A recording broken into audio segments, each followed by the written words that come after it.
এই মুহূর্তে অবস্থান করছি নড়াইলের জেলা দায়রা জজ আদালতে। আপনারা জানেন আলোচিত শিশু জান্নাতুল মাওয়া ধর্ষণ ও হত্যা মামলার রায় আজকেই দুপুর 12টার আগে আসলে ঘোষণা করা হবে, তেমনটাই আমরা আইন শৃঙ্খলা বাহিনী থেকে আসলে জানতে পেরেছি।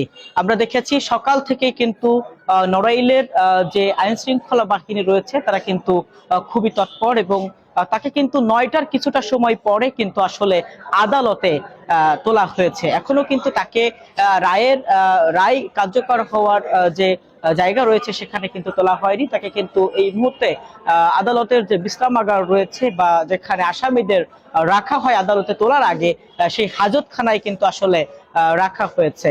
আমরা যদি একটু জানিয়ে রাখি, নড়াইলে 20 জুলাই কিন্তু নড়াইলের যে জান্নাতুল মাওয়া 5 বছর বয়সী শিশু, তাকে কিন্তু প্রথমে ধর্ষণ তারপরে হত্যা করা হয় এবং সেই হত্যায় অভিযুক্ত রবিউল শিকদার রবির কিন্তু আজকে রায় ঘোষণা হবে।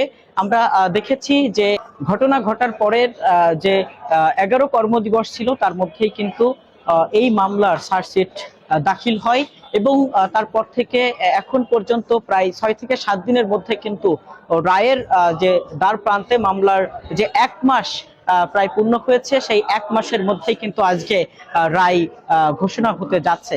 নড়াইল সহ সারা বাংলাদেশের মানুষ আসলে এখন পর্যন্ত আশাবাদী, রায় শোনানোর আগ মুহূর্ত পর্যন্ত আশাবাদী যে এই মামলায় আসামি রবিউল শিকদার রবিকে আসলে মৃত্যুদণ্ডেরই আদেশ দেবে, সেটাই কিন্তু আসলে তারা এখন পর্যন্ত বলছেন।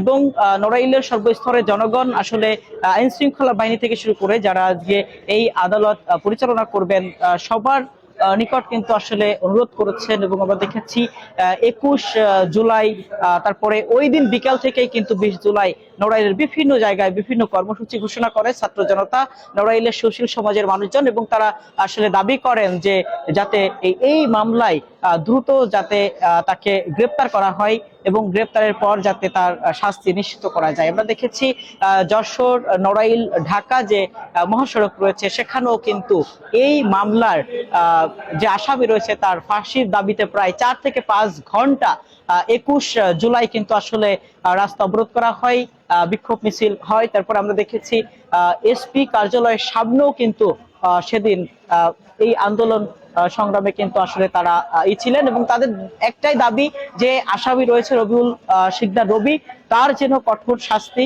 এবং সর্বোচ্চ শাস্তি বাংলাদেশের বিধানে যা রয়েছে মৃত্যুদণ্ড, সেটা যাতে কার্যকর হয়। সেই দাবি নিয়েই মূলত কিন্তু তারা রাজপথে নেমেছিলেন এবং পরবর্তীতে নড়াইল 1 আসনের সংসদ সদস্য বিশ্বাস জাহাঙ্গীর আলম এবং নড়াইলের বর্তমান যিনি এসপি রয়েছেন, জেলা এসপি রয়েছেন, তিনি কিন্তু আসলে আশ্বস্ত করেছিলেন যে খুবই কম সময়ের মধ্যে আসলে এই মামলার যে আইন প্রক্রিয়া সেটি শেষ করে কিন্তু বিচার ঘোষণা করা হবে।